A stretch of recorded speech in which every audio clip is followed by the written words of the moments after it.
buenas, bienvenido a una semana más al podcast del marketing del Dharma, donde esta semana te quiero hablar de algo un tanto curioso, pero creo que es interesante, importante para tu negocio y para cualquier persona que desee comunicar, que necesite comunicar. Y nosotros, como somos personas que tenemos negocios, que tenemos que abrirnos hacia afuera, debemos comunicar. Así que te quiero hablar hoy de la importancia de la comunicación no verbal. En toda nuestra comunicación, la importancia de la comunicación no verbal toma una posición súper importante si sabemos utilizarla bien. Así que vamos a hablar de esto, vamos a ver cuáles son las partes más importantes y por qué debemos utilizar esta comunicación no verbal en cualquier acto que hagamos para darnos a conocer. Bueno, y quiero hablarte de esto porque no sé si lo sabías, pero más de la mitad de nuestra comunicación es comunicación no verbal. Cuando nosotros expresamos algo, lo expresamos verbalmente, pero también expresamos de manera no verbal muchísimas cosas. De hecho, expresamos muchas más de manera no verbal que de manera verbal. Lo importante no es lo que decimos, sino cómo lo decimos. De hecho, es mucho más veraz lo que dice nuestro cuerpo que lo que dicen nuestras palabras. Nuestro cuerpo no engaña y veremos el por qué no engaña. Sin embargo, nuestras palabras sí que pueden engañar.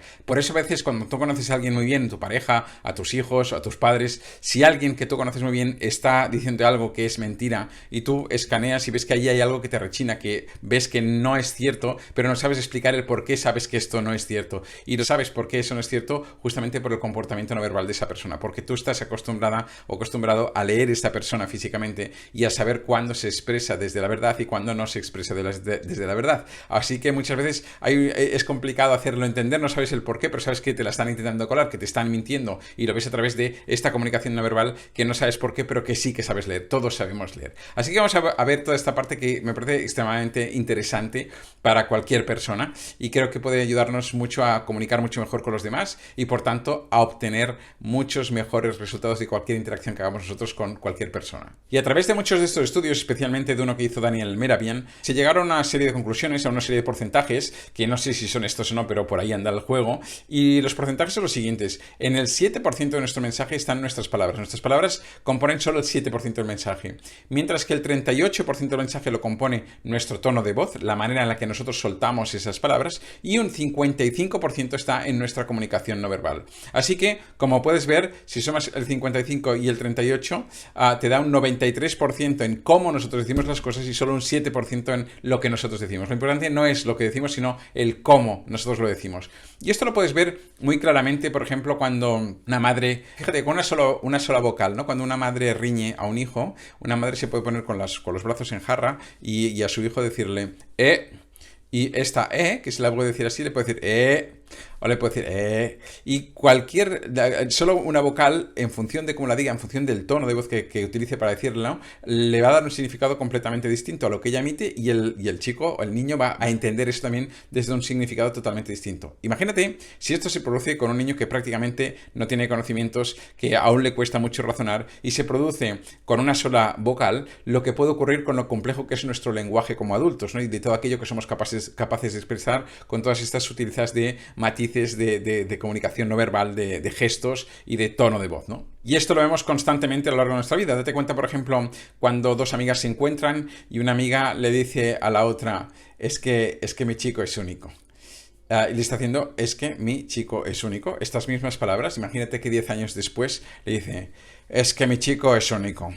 Y está diciendo lo mismo, pero no está diciendo lo mismo. No solo no dice lo mismo, sino que puede estar diciendo cosas completamente contradictorias. Y fíjate que no ha cambiado las palabras, ha cambiado el cómo han expresado estas palabras, ¿no? Así que vamos a ver un poquito cuáles son las claves de esta comunicación no verbal, cómo podemos descubrir, por ejemplo, eso, cuando alguien nos está mintiendo, de qué manera puede autodelatarse la gente, de qué manera nos podemos autodelatar nosotros cuando estamos comunicando algo que no es cierto. Para entender esto debemos entender que nosotros tenemos un cerebro que está compuesto por dos hemisferios, el hemisferio izquierdo y el hemisferio derecho. El hemisferio derecho tienes toda la parte creativa, toda la parte intuitiva, mientras que en el hemisferio izquierdo tienes toda la parte racional, toda la parte cartesiana, la parte estructurada del cerebro. Y nosotros comunicamos mediante las dos partes del cerebro. Pero ¿qué ocurre? Que cuando nosotros, por ejemplo, si yo quiero contarle una mentira a alguien, esta mentira la tengo que ir a buscar al lado creativo del cerebro. Sin embargo, si yo le quiero contar algo que yo recuerdo, por tanto, una verdad, tengo que ir a la parte racional, donde están esos recuerdos. No hace falta irme a la parte creativa.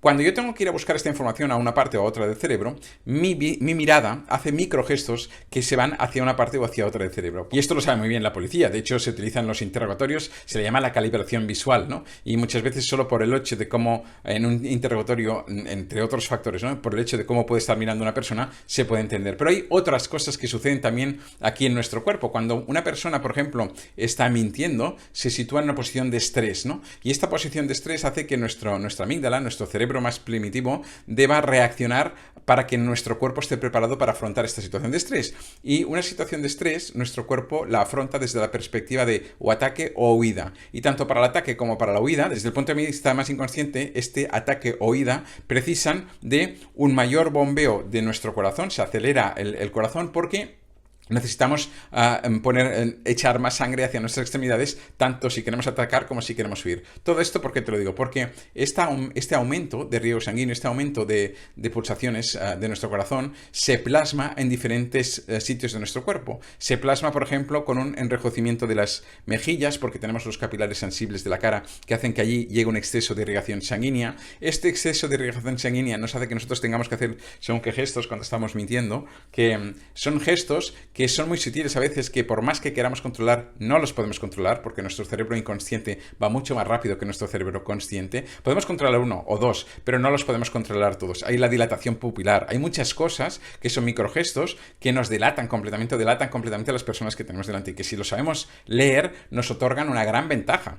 Nos otorgan una gran ventaja para poder leer a los demás y también para no meternos nosotros en según qué situaciones en las que sabemos que nos vamos a autodelatar, lo queramos o no. Aunque conozcamos todos estos recursos, como te digo, es muy difícil fingir eso porque es nuestra parte inconsciente, que ya vimos que en otros vídeos que va mucho más rápido que el consciente, con lo cual es imposible de controlar esto, ¿no? Estos actos involuntarios aparecen y, por ejemplo, esto cuando hay exceso de irrigación sanguínea, por ejemplo, la gente que lleva traje y corbata, pues tiene que aflojarse a veces el nudo de la corbata porque hay más riego sanguíneo también en la yugular, necesitamos que circule mejor la sangre. Hay pequeños microgestos de estos que hay muchísimos, y que uno solo a lo mejor lo podrías llegar a fingir, pero cuando pones la suma de uno más otro, más otro, más otro, es imposible. Y ahí encontramos, como te decía, efectos como este incremento de la respiración, ¿no? Y de los latidos del corazón, que se plasman también en esta parte de la dilatación pupilar, en estos autocontactos que tenemos que hacer, ¿no? O a veces autocontactos que son como muy inconscientes, pero que, fíjate, cuando tú tienes a un niño que está mintiendo,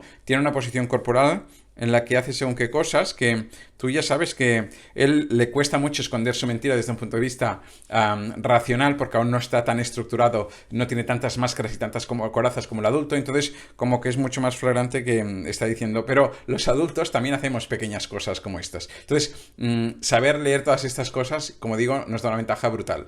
Esto, cuando le quieres vender algo a alguien, se ve muy claramente, porque tú sabes dónde está tu interlocutor, en el sentido de si te está diciendo algo, por ejemplo, que es cierto o que no es cierto, si te quiere o no te quiere comprar. Cuando tú estás seduciendo a alguien, que al final casi cualquier acto de interrelación con seres humanos está basado en mayor o menor medida en una pequeña seducción, en el sentido de poder persuadir, convencer al otro de cuál es tu voluntad, tus ideas, ¿no? No hace falta que sea en la seducción pura del ligoteo, sino que en cualquier acto cotidiano de interacción entre dos personas se pretende siempre obtener un resultado de aquello que estamos comunicando al otro, ¿no? Y para ello se utilizan pues estas armas inconscientes de seducción que en mayor o menor medida utiliza todo el mundo. Lo que te decía, que estas respuestas, estos autocontactos, tragar saliva, por ejemplo, también en según qué situaciones, ¿no? Todos estos pequeños gestos son universales y, como te decía, no dependen de nuestra voluntad, con lo cual esto los hace extremadamente potentes porque son muy ciertos, son muy veraces, no los podemos engañar, ¿no? Son mucho más veraces que de hecho, la única manera de poder engañar, por ejemplo, a un detector de mentiras, la única manera de poder salir de un interrogatorio y pudiéndole colar la verdad a alguien que sabe muy bien leer tu cuerpo, es creerte esta mentira hasta tal punto que tú la expreses como verdad. Esto se ve en ciertos trastornos mentales, que una persona te puede decir que tiene un marciano viviendo en la rodilla y te lo puede expresar como una verdad absoluta porque se lo cree de corazón. Entonces, si lo cree, lo va a expresar como verdad. Pero por poco atisbo de duda que tenga, no va a ser así, porque si no se lo cree, si no lo tiene integrado como una verdad absoluta, lo va a expresar como una mentira, y esto se autodelata la persona con su propio mensaje. Y hablaba hace un momento de la seducción, pero fíjate, por ejemplo, lo importante que es la posición corporal, ¿no? Cuando una persona está abierta o no está abierta a que alguien venga a entrarle a esa persona. Esto te vas a una discoteca a analizar un poco comportamientos humanos y es muy interesante ver cómo alguien intenta entrar a alguien y tú ya ves enseguida si esa persona está con orientación tronco-cadera hacia la persona que le viene o no, si tiene las palmas abiertas y enseñándolas al interlocutor o no, las miradas que hace, la sonrisa o no sonrisa que haga. Es que está lleno, como puedes ver, está lleno de contactos, está lleno de gestos, de microgestos que tenemos constantemente que, como te decía, nos delatan de arriba abajo. Las propias distancias físicas también, fíjate que esto ya es muy cultural, ¿no? Una persona mediterránea tiene unas distancias físicas mucho más cortas que un nórdico a la hora de interactuar con alguien. Si tú interactúas con un nórdico tal como lo haces como con una persona latina, el nórdico se va a sentir incómodo, ¿no? Y al revés, si una persona si una persona nórdica interactúa con un latino desde la distancia que lo suele hacer con un nórdico, lo va a sentir también como muy extraño, ¿no? Y esto se puede utilizar en favor y en contra. Se puede utilizar incluso para alejar a tu interlocutor, incomodándole sin que se dé ni cuenta porque estás haciendo cosas que le descuadran con aquello que la persona inconscientemente espera que suceda en cuanto a esta interrelación que tú tienes con esa persona, ¿no? Así que ya ves el poder que tiene todo esto, es brutal. Yo te animo a que hay muchos libros que hablan de esto, muy interesantes. Yo te animo a que investigues sobre esto y a que puedas...